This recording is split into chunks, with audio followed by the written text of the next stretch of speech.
Hello दोस्तों, स्वागत है आपका फिर से एक बार आपके अपने चैनल बाज़ार की बात में। और बाज़ार की बात की शुरुआत करेंगे कोरोमंडल इंटरनेशनल के साथ। और यहाँ पे आपका ट्रेड अच्छे से चल रहा है, कोई दिक्कत नहीं है।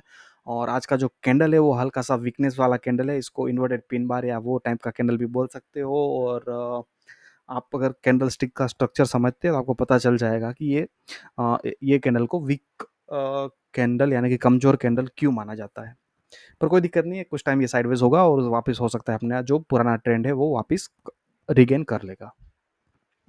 इंटरग्लोब एविएशन कोई दिक्कत नहीं, अपना ट्रेड अभी भी सलामत है। कल जो इनके प्रोमोटर ने अपना स्टेक सेल किया था, उसके बाद आज वापस स्टॉक ने अपना क्या बोलते हैं डायरेक्शन पकड़ लिया हुआ है। आईसीआईसीआई बैंक कोई दिक्कत नहीं है, अपना ट्रेड अच्छे से चल रहा है और स्लोली स्लोली चला जा रहा है। जैसा चल रहा है वैसे चलने दिया जाएगा, कोई दिक्कत नहीं है। नारायण हृदयालय हमारा 1, 2, 3 बार यहाँ पे एसएल हिट होते-होते बच गया, क्योंकि हमारा जो एसएल है वो क्लोजिंग बेसिस पे है और क्लोजिंग यहाँ पे आई नहीं है, तो हमारा ट्रेड अभी भी सलामत है। एसआरएफ ये देखो, ये क्या होता है ना, इतने अटेम्प्ट लेने के बाद अगर कोई ब्रेकआउट नहीं दे पाता है, तब समझ लेना कि यहाँ पे कोई हेवी सेलिंग हो रही है। और यहाँ पे जो इसको अगर ब्रेक करना है ना, तो बड़े से मजबूत कुछ अर्निंग बेस्ड या फिर मतलब फंडामेंटली कोई ऐसे बिग इवेंट चाहिए जिसके चलते इसको इतना मजबूत धक्का मिले कि वो जो हर्डल है, मतलब यहाँ पे ये जो रेजिस्टेंस है वो क्रॉस कर जाए। तो समझ के चलो कि अगर नियरेस्ट जो भी कोई अगर इस तरह की पॉसिबिलिटी आ रही है, तो वो जो आ रही है वो है अर्निंग्स। तो नेक्स्ट क्वार्टर का अर्निंग अगर देखो कोई ढंग का मिला, तो हो सकता है स्टॉक वापस चलने चाहेगा, या फिर नहीं गया तो ये समझ लो कि 3 महीने तक यहाँ पे कुछ नहीं होगा, ये टाइम पास करता बैठेगा। और बजाज फाइनेंस में कोई दिक्कत नहीं है, अपना ट्रेड अच्छे से चल रहा है। और शायद कल या परसों में, कल रिकॉर्ड डेट है या परसों रिकॉर्ड डेट पता नहीं, पर कल या परसों में कुछ तो ये रिकॉर्ड डेट है इनका। और उसके चलते हैं या 1:10 में, मतलब 1 का 10 होने वाला ये स्टॉक स्प्लिट का है, स्प्लिट है। तो उसके चलते ये स्टॉक शायद नहीं गिरेगा, क्योंकि पब्लिक को पता नहीं पब्लिक में क्या इसका ये क्या बोलते हैं उसकी पसंदगी है कि जब भी बोनस या स्प्लिट्स वगैरह होता है, तो वो स्टॉक्स को पब्लिक बाय करता है, जबकि उससे कोई फर्क नहीं हो पड़ता है, फंडामेंटली स्टॉक की वैल्यूएशन पे कोई फर्क नहीं पड़ता। जेके सीमेंट देखो आज अच्छा मजबूत है और अपना ट्रेड सलामत है। भारतीय एयरटेल अच्छा चल रहा है, और किसी ने यहाँ पे जब बोला था कि एक कॉन्ट्रा ट्रेड ले सकते हो, छोटा सा एसएल आएगा, तो उस दिन अगर किसी ने लिया होगा तो आज उसका ट्रेड अच्छे से प्रॉफिट में चल रहा होगा। बीएससी अभी मेरे को लगता है थोड़ा साइडवेज हो जाएगा, क्योंकि इवेंट खत्म हो चुका है, बोनस आ चुका है, डिविडेंड आ चुका है, और अर्निंग्स आने में टाइम है। तो हो सकता है कि क्योंकि मोस्टली देखा गया हुआ है कि जब भी कोई बोनस या स्प्लिट्स वगैरह हो जाता है ना, उसके बाद कोई कभी सब सब नहीं, मोस्टली स्टॉक्स कुछ टाइम के लिए ठंडे पड़ जाते हैं। तो हो सकता है बीएससी में भी हमें सेम वही सिचुएशन देखने को मिल सकती है। चोलामंडलम में आज ट्राई किया, अटेम्प्ट किया नया ऑल टाइम हाई बनाने का, पर उसने बना भी दिया। वैसे 2 रुपये भी हाई बनाया तो नया ऑल टाइम हाई बन चुका, बराबर, पर क्लोज नहीं दे पाया। तो क्लोज नहीं आया तो हमने ट्रेड नहीं लिया। सेम चीज एचडीएफसी बैंक, हमें ये लाइन के ऊपर ट्रेड लेना था, पर वो क्लोज आया नहीं तो ट्रेड लिया नहीं है। अल्ट्राटेक सीमेंट में भी हमें ये लाइन के ऊपर ट्रेड लेना था, पर नहीं आया तो नहीं लिया, और नहीं लिया तो अच्छा हुआ, क्योंकि आज हमारा ट्रेड बच गया। और अगर आज की एंट्री से लेके अभी तक मैं बात करूं, तो कम से कम आपका 1,000 रुपये का यहाँ पे लॉस हो सकता था, अगर किसी ने एसएल बुक ना किया होता तो। अगर ट्रेड लेने के बाद भी अगर एसएल बुक ना किया होता तो, जबकि अपना एसएल इतना नहीं आता था, अपना एसएल लिमिटेड था, यहाँ तक ही था। पर कोई नहीं, हमें ट्रेड लिया ही नहीं वहाँ पे, ठीक है। और डीवी स्लैब अच्छा चल रहा है, कोई दिक्कत नहीं है, चलने दिया जाएगा इसको। मैक्स फाइनेंशियल सर्विसेज, जो ट्रेड आप मिस करोगे वही ट्रेड आपको सबसे ज़्यादा दुख देगा। सेम चीज़ होती है यहाँ पे भी, अगर आप कोई भी ट्रेडिंग सिस्टम या rule based trading system follow कर रहे हो ना, तो वहाँ पे आपको आपका दिमाग यूज़ नहीं करना है, आपको आपका लॉजिक नहीं लगाना है। जहाँ पे भी आपको नज़र आ रहा है कि यहाँ पे आपके सिस्टम ने ट्रेड दिया, तो ट्रेड ले लो, कुछ भी हो जाए, ट्रेड ले लो। तब जाके आपको उसका रिजल्ट मिलेगा, और तब जाके आपको पैसा बनेगा मार्केट में। बिना रूल्स के, बिना स्ट्रेटजी के, बिना सिस्टम के पैसा नहीं बनेगा मार्केट में। आप नोट डाउन करो, आप लिख के ले लो।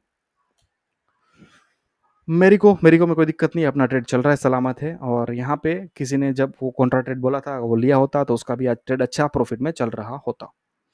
और बीईएल सेम चीज़, बीईएल के साथ भी अगर किसी ने यहाँ पे ट्रेड नहीं लिया था हमने, और वही होता है कि जो ट्रेड मिस करोगे ना, वही ट्रेड आपको बार बार आपको वही दिखाएगा कि आपने इतना मिस कर दिया। और यही ब्यूटी होती है सिस्टम की। सिस्टम को अगर आप फ़ॉलो नहीं करोगे तो रिज़ल्ट नहीं मिलेगा और आप बोलोगे मार्केट में पैसा नहीं बनता। तो मार्केट में ट्रेड पैसा बनाना है तो ट्रेड को फॉलो करना पड़ेगा, रूल्स को फॉलो करना पड़ेगा, सिस्टम को फॉलो करना पड़ेगा। और हाँ, यहाँ पे मैं कुछ टाइम के लिए अवेलेबल नहीं था, मैं वीडियो नहीं बना रहा था। कुछ सिचुएशन ऐसी थी कि मैं वीडियो नहीं बना सकता था वो टाइम में, तो मैंने नहीं बनाया था। इसीलिए अपना ये ट्रेड मिस हुआ था, वरना ये ट्रेड मिस नहीं होता था। पर आपको समझना ज़रूरी है, आपको ये जो अगर आपने पूरा ये मई मंथ आपने फॉलो किया होगा ना इस ये चैनल को, ये वीडियोज़ को, तो आपको पता चल गया होगा कि सिस्टम क्या होता है, क्या हिसाब से ट्रेड लेना होता है, क्या हिसाब से ट्रेड सिलेक्ट करना होता है, कहाँ से ट्रेड ढूँढना होता है, वो सब कुछ आपको ये सब वीडियो में बता दिया हुआ है। अब आपको अगर ये सिस्टम में ऐसा दम लगता है कि ये सिस्टम से पैसा बन सकता है, तो आप अपनी मर्ज़ी से, अपनी खुद की मेहनत से आप इस तरह का ट्रेड ढूँढ सकते हो। और आपके सामने मैंने कहाँ पे ट्रेड लिया, किस तरह से ट्रेड निकाला, सब कुछ आपके सामने है। ठीक है? तो हो नहीं समझ में आता है, एक आध बार और वीडियो देख लेना सारे के सारे, तो पता चल जाएगा। बाकी आपको पता ही है कि मैंने स्टॉकेज में सिर्फ 52 ऑल टाइम हाई वाले स्टॉक्स है वहाँ पे ढूँढे, उसमें जो एफएनओ वाले स्टॉक है वो सिलेक्ट किए और उसका जो ऑल टाइम हाई का जो लाइन था, जैसे कि यहाँ पे ऑल टाइम हाई बनाया था, तो ऑल टाइम हाई को क्रॉस किए, लाइन बनाया था, उसके ऊपर क्लोज़ दिया, तब हमने ट्रेड लिया। सिंपल सा रूल था, सिंपल सा रूल चलते हैं और अभी भी चलते हैं, पहले भी चलते थे, अभी भी चलते हैं और हमेशा चलते रहेंगे। देखो जैसे यहाँ पे ऑल टाइम हाई बना था, फिर यहाँ पे ये कैंडल पे हमने एंट्री मिला, तो हमने यहाँ पे एंट्री लिया और ये जो कैंडल का ये जो कैंडल पे एंट्री मिली थी वही एंट्री का हमने एसएल रख दिया। मतलब थोड़ा-सा राउंड फिगर एंट्री कर दिया, स्टॉप लॉस रखा हुआ है तो कोई फ़र्क नहीं है उसमें ज़्यादा। तो सिस्टम सेम है, सिस्टम आपको पता ही है क्या करना, किस हिसाब से ट्रेड लेना है। और मैं इसलिए बता रहा हूँ क्योंकि शायद कल का वीडियो अपना लास्ट होगा, ये जो स्विंग ट्रेडिंग सिस्टम का वीडियो जो है ना वो कल का लास्ट वीडियो बनेगा। उसके बाद वो वीडियो नहीं बनेंगे, तो आपको वो हिसाब से देख लेना एक बार।